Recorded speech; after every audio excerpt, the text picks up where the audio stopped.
10 a day. Oh, 10 a day. Steve Gass, a lifelong woodworker, is trying to bring that number 10 down to 0. He has developed a system that stops the blade of a saw if it comes in contact with your finger. He calls it Saw Stop. The system can tell the difference between your finger and the wood. So when you're cutting wood, if you accidentally run your hand into the blade, it'll stop it so quickly that you just get a little nick instead of maybe taking some fingers off. The blade has a sensor that detects electrical conductivity. A piece of wood is not very conductive, so the saw goes right through it. A salty, wet finger is conductive. Well, it's a lot like a touch lamp. There's a small electrical signal on there, conducts that signal into my body, and my body absorbs some of the signal, and that triggers the system. It'll detect that in less than 1,000th of a second. Okay. Any volunteers? Hey, over there in the fridge. Yeah, you. Yes. That's right. We're going to use a salty, wet, conductive, all-beef Frank. So I'll hold it just like it was my thumb. You gotta be kidding me. Let's see it. There's nothing. It is. That is amazing. That really is. I mean, that's, it's like nothing ever happened. The blade is rotating at about 5,000 RPM. It's forced to stop in 1/1000th of a second. It saves a finger, but mangles the machine. You know, you have so much momentum in here. You're decelerating something at like 1,000 Gs, you know, 1,000 times the acceleration of gravity. Now we get warped. Machine stops on a dime, or in this case, a franc. Machine is not happy about this fact. Any way that this asymmetrically hits the weight, it's just gonna put huge torques. You're slowing this thing down at 1,000 Gs. We just have no human reference to what that means. That's like driving a car 1,000 miles an hour and hitting a wall. Yeah, concrete wall. And it's just flapping like it's a piece of paper. 5,000 RPMs is a lot of energy. The energy has to go somewhere when it stops, so it's transferred to the saw stop module, which acts like the crumple zone in a car. The module and saw blade are now officially trashed. But hey, at a cost of about $60, better to pay that than with a finger. It's an amazing idea, and it's implemented in a way where you're using energy for its own stop. Steve Gass is a true believer in his design, which brings us to our next demonstration. Steve is going to put his own finger into the table saw blade. How you feeling about this? Well, a little nervous. Yes, you knew we had to go for it. I don't much like doing it, but it is such a unique opportunity. Let's do it. There's not going to be a take two here. Having everything set right is crucial. As if you need a reminder, this is with saw stop. This is without. Without. That mask Steve is about to put on isn't a protection from spurting blood. It's to protect his eyes from the bright lights needed by our high-speed cameras. Yeah, you want to try putting your finger in there and just tell us how But you are never going to try this at home, right? Yep. Right? Finally, lights, camera, conductivity.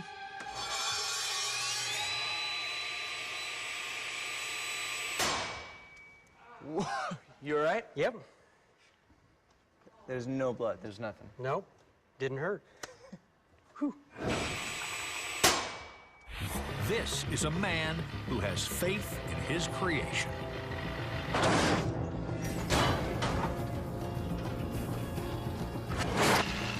Now we bet you've never seen this before, a finger being shoved into a table saw. At least, we hope you aren't one of those unlucky 10. We know the machine stopped, and we know nobody got hurt, but we gotta say it. Ouch! It felt a little like a buzz or a tickle almost. You're talking about your finger in a table saw, and you're talking about a buzz and a tickle. We've done a lot of bizarre things in our lab, but somehow this demonstration of a man's faith in technology is one of the coolest. That was an unbelievable thing to do, and you've proven your point. The dance has long been a social custom, a means to meet and romance others, even a way to amuse bored bystanders. But cue up some sweet riffs, and dancing exposes its raw underpinnings to Newtonian physics. Enough, it seems, to make even the science types rock out. So Time Warp felt obliged to turn the corridors of science, our lab, into a dance hall with a couple of B-boys. Jonathan, a.k.a. Excel, and Tony, a.k.a. TBA, leave no head, back, leg, shoulder, or other body part unturned. Totally sick. Now Jeff, a.k.a. Jeff, helps turn light fun into hard science. It's really interesting. You know, from a physics perspective, this is an amazingly complicated process. And the way that you build up speed here is by pumping yourself up and down. So you give yourself this gravitational potential energy, and then you let it fall in a non-centered way to rotate you faster. Right in the center of your mass is what they call the center of mass. And that thing is always staying there, and you're all spinning around that. And that's what keeps you stable. Note how Jonathan's center steadies his fluid movement, like a planet in sync with the satellites around it. Amazing. Tony, it's your turn. Tony's body looks as if he's being spun in high winds, yet he's in perfect control of his movements. Legs, hands, and torso flowing together as one.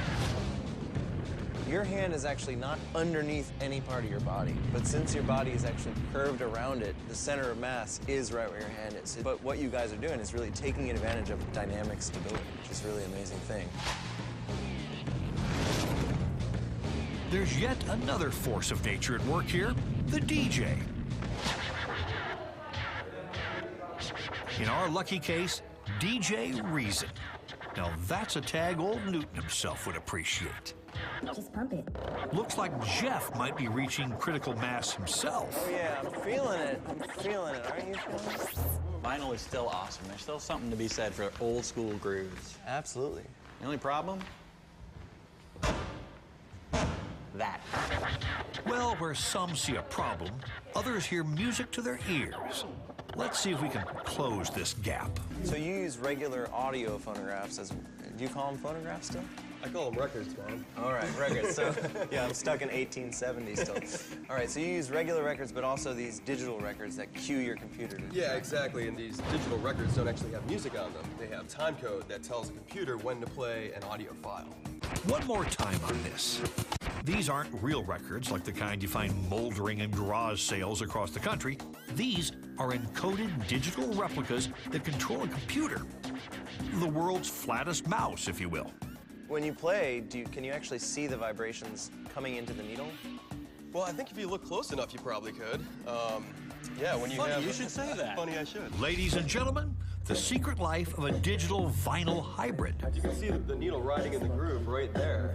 And you can actually see it going back and forth with the bass. So that's what goes on down in all those tiny grooves? Amazingly small vibration. Yes. And it's happening up to, 10, 20,000 vibrations a second. Yep. I need my music. And now, lest we forget, a whole new category of don't try this at home. You ready?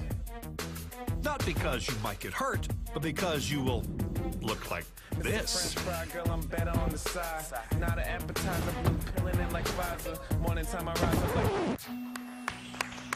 Now, good old Newton must be spinning too, in his grave. By now, you know Time Warp loves anything that blows, bangs, or bursts. So naturally, we love bullets. From a scientific perspective, that is.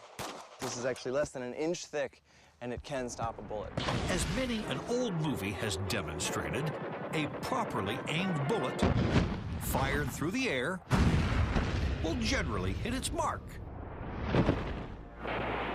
But bullets fired in water almost never do. Never catch them now. That was a clever trick. But why does this trick always work? And not just in movies. We're testing a new bullet, and we've actually machined some new bullets here. And we're going to take these bullets, and we're going to shoot them into our tank. Underwater, bullets twist and turn off course. Here at MIT, they're trying to find out why and how to correct it. This is not your normal fish tank. This is 1 inch thick bulletproof Lexan. It is, indeed. This could make it a whole lot easier to shoot fish in a barrel No fish. Researchers know why bullets miss their mark. When a bullet enters water, it creates a low-pressure air cavity, or chamber around it, and that throws off the trajectory. And that's a problem. You have to solve the problem of what's going to create basically a cavity that lets this bullet go in the air underwater. Right. Researchers are trying to discover the ideal air cavity that stops a bullet from veering off course. Okay, crew, let's get behind the tables, please. They begin with a standard aluminum, non-lead, .22 caliber short bullet. 2, 1, fire! Oh, that looks great. It totally does. It tumbles like. Totally does. Oh, look, it comes right out of the water. Sideways. That's great. The shortcomings of the standard .22 caliber short are obvious. Just goes over top of itself. And dang it if them varmints don't get away again. Next up, an MIT Special Edition elongated bullet.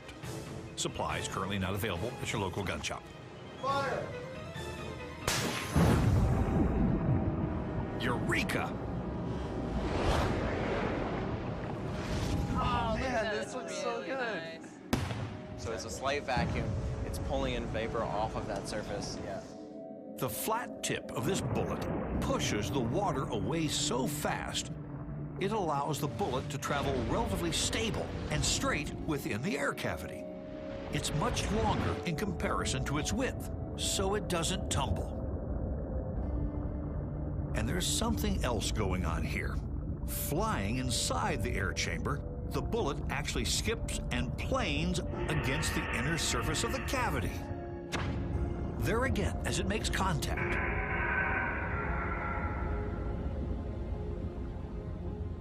And again. The contacts realign the bullet and maintain its forward kinetic energy. 2, 1, fire! And the revelations just keep coming. Oh, that is. Oh, the double cavity. That is Yeah, beautiful. so what is that? That's the, I've never seen it before. Well, thanks to our 20,000 frames per second shot, they are seeing a rare cavity within a cavity, likely caused by the back of the bullet hydroplaning of the surface. that's awesome. I'm serious. Everyone is having too much fun here. Last call. My final wish today would be able to get this shot where the bullet comes at you, you see the cavity, it's very distinct, you see the bullet coming at you, you maybe even can see the cavity form around the bullet. Okay, this is where we fall back on the classics, smoke and mirrors. Lock that, we'll just fix it here. They'll be shooting at the mirror, and we will be shooting off it. 3, 2, 1. Yes. The mirror and the reflection of the surface create a double image. But what's really happening here? You know what I'm really happy about is how symmetric it is. I mean, we had a hunch that the back end was skipping, but I think this combined with the other stuff makes it, very clear that that's what's happening. For sure. As we leave our happy researchers to gather up more data for their studies, it's easy to forget that what we're seeing here is a deadly bullet traveling at 500 miles per hour, headed straight for an underwater target. We really appreciate you guys coming. We would have never gotten this kind of a shot if you guys hadn't come. So we've shown you what happens when bullet meets water. I don't know, I've never seen it before. And scientist hits dance floor. And who can forget our new classic, finger meets power saw. There's no blood, there's nothing. Well, thusly inspired, we decided to have some more fun with power tools. Why? Okay, we're good. We're connected. Why not? Our star this time, the nail gun. Assisting us is Time Warp's own art department head, Robin, someone who knows her way around a nail gun. Boom. All right, I assume you've seen a lot more injuries with something like this than a hammer. Definitely, the injuries come mostly from inattentiveness, carelessness, fatigue, because, you know, pneumatic tools allow for really speedy nailing, and so oftentimes people will forget where their hands are placed and accidentally tack the webbing of their fingers to their workpiece. Ouch! All right, Matt, let's get the camera in here and set this up. Just gonna put one through the bottom? Right here. Okay, our first victim for the nail gun, the 2x4. Pretty fast. Very fast. All right, if it's going that, you know, in 1,000th of a second, then that thing's going almost 1,000 feet per second. This is a speeding bullet. It just happens to be through wood. For some perspective, the bullet from a .38 Special travels 600 feet per second. But at 1,000 feet per second, our nail gun really is a gun. We're gonna need to see this again. Yeah, I think we're gonna have to take the safety and do exactly what it's intended to not do. Normally, the tool needs to be in contact with wood in order to fire. But we've modified the safety catch for our demo. Pretty much a textbook case of power tool irresponsibility. And you know where this leads, right? This thing is loaded and live. Don't try this at home. Just as far away as possible. Really far away. Experiment number 1, suspended Ready? apple. Here we go.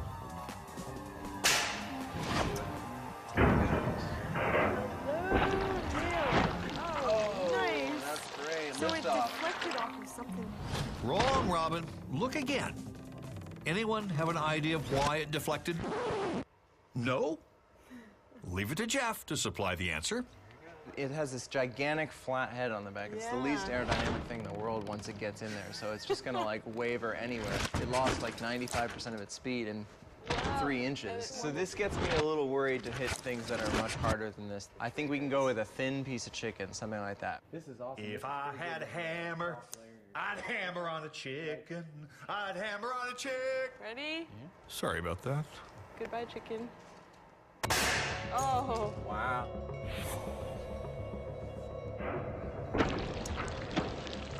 Oh, this is a really clean entry. It's amazing how different that is from even just an apple. This goes through this like it's nothing. Yes. It's definitely an accurate representation of what would happen to you if you were to mess up with this gun. If this hits your arm or your thigh, Or any- as long as any there's no part of bone, your you're flesh, gonna be yeah. you're gonna have a whole big piercing. Time for some protective wear. Which naturally leads us to our third test, suspended work boots. First up, a non-stick